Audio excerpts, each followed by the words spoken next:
No, I'd like the football, but it's funny because with my girlfriend, I've been trying to lose a bit of weight as well. I've been on this Gillian McKeith diet. I don't know if anyone's tried this, Gillian McKeith diet. She does that show you are what you eat, and at some point in her life, she's eating a proper miserable bitch, right? That's what's happening.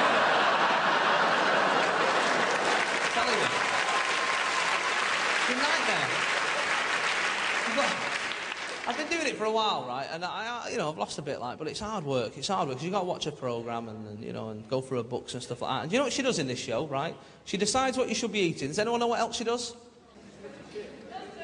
She looks at your poo. That's right. She looks at your poo, which is disgusting, right? And I've got one of them HD tellies as well, and that's not the show to watch in. I do not want that in surround sound, right? She said to this poor bloke, she went, "I'm afraid, John, I've been going through your poo." She said a Tupperware box, not just in her hand, right? She said... It's a different show. She says, "I've been going through your poo, and it absolutely stinks." And I sat back on my couch, I thought to myself, out of the two of them, who needs to reassess their lives? Wrong that, innit? I don't know. Have you ever nearly killed anyone? Good, that's the right answer. When I was at university, I nearly killed my best friend, right? And it's funny, honestly, do it, right? If you ever do it, make sure it's a friend, right? And I was at university in Manchester, I was doing drama. Not a course that's going to take off in the Northwest, to be honest. Trying to do Shakespeare in second year. Is this a dagger I see before me? Yeah, give me your trainers. You know, that's hard to get through, I'll be honest with you, right? First 6 weeks of drama, right, what they do is teach you how to breathe properly. That's what they say. So we'll teach you how to breathe first, Jason, and then we'll pop you in a play. I said, well, I'm all right at breathing, to be honest, like, you know. I don't want to show off on my first day, mate, but I'm brilliant at breathing, I really am, you know. I do it in my sleep, I'm that good, you know.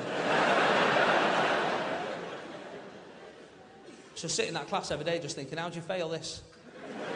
Oh, John's dead, that's a third. You know what I mean?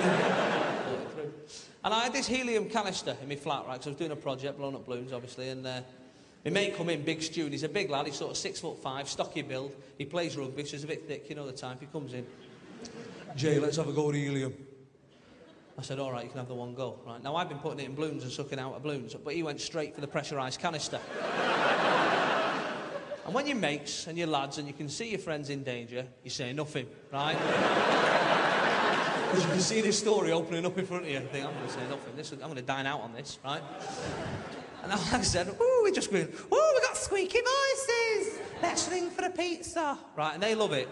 Domino's at 2:30 in the morning when they're closing up, like, "Hiya, can I have a 9.5-inch Mexican, please?" You shit yourself when he turns up, but it's funny for a bit, like, right?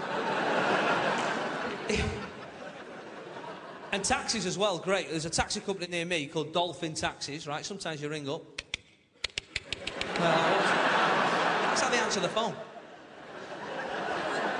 That means he's 5 minutes away. You pick it up, but it's hard, Once I rung up, right, you know when people do that thing where they're in the middle of a conversation but they pick the phone up anyway, right? This woman did. And usually it's just your mum going, yeah, get him a sandwich, all right. Hello, right, and it's all right, right?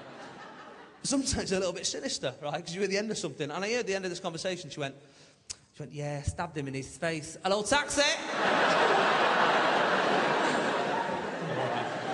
Did I do 141? Did I do 141? I did.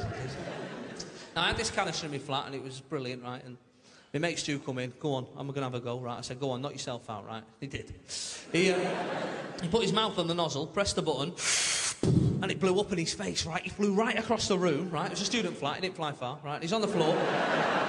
And I felt really bad, you know what I mean? Because I've got a Duke of Edinburgh award, you know, and I thought I probably should use that bad boy at some point, you know.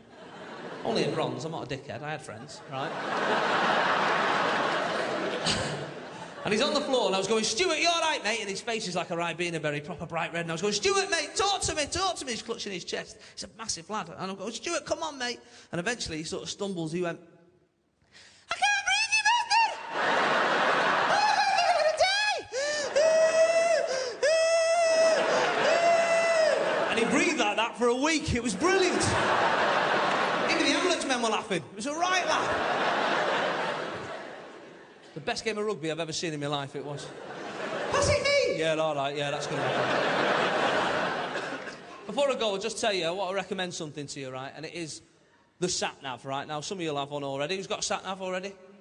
Right, if you've got one, do this. You can start downloading celebrity voices, right?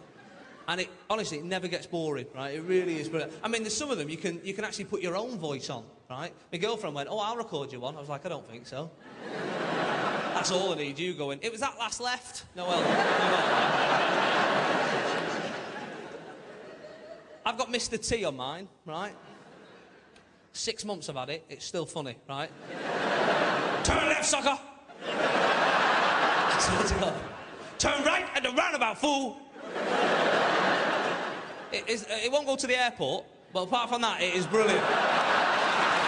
Folks, enjoy the rest of your night. I'll see you again from Jason Manford. Thank you.